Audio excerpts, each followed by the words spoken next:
Late evening, 17th century China. A butcher's walking down an empty road, on his way home a few miles away. His shoulders ache under the weight of his carrying pole. His meat is sold out for the day. All that remains in his baskets are heavy, blood-stained bones. Then he hears footsteps, but they aren't his. He looks back. Two shadows detach from the tree line. Wolves. They don't howl. They don't charge. They simply walk, not too far, not too close, matching his pace, step for step.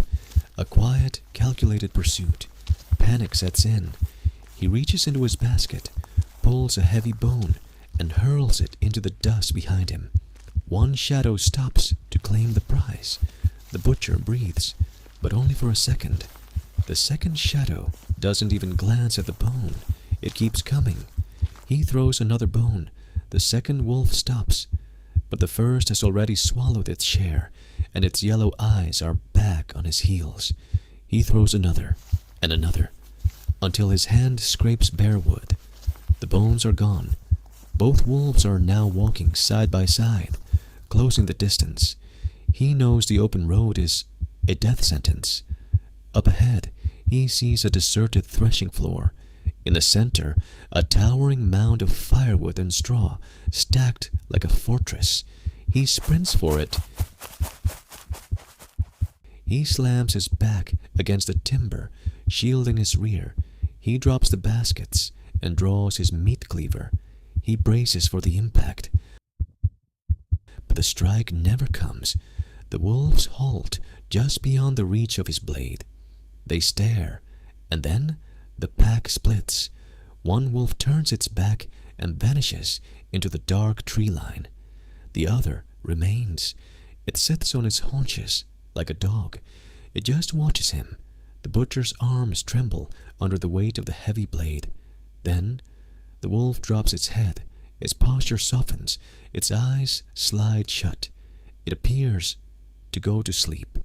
The butcher sees his window. Survival overrides fear. He explodes forward. The cleaver arcs down, biting deep into the skull of the resting beast. Once, twice, a third time. Blood sprays across the dried dirt. The wolf twitches and lies still. He stands over the carcass, chest heaving. He won. He rounds the pile of wood, ready to walk home. Then he sees it. The first wolf, the one that walked away.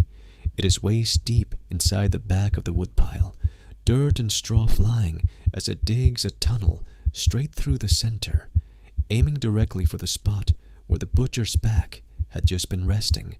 The truth washes over him like ice water. The second wolf wasn't resting. It wasn't bored. It was a decoy, a distraction to keep his eyes fixed forward, while the real executioner slipped around the back to tear out his throat. The butcher brings his blade down on the tunneling wolf. The siege is over. He walks away in the silence of the night, alive, but with shivers still running down his spine. Two wolves. One pretended to flee. One pretended to sleep. They weren't just hunting. They were strategizing. Had he hesitated for even 10 more seconds, the butcher would have been butchered. Like and subscribe to FrankStories for more exclusive tales of survival you cannot find anywhere else.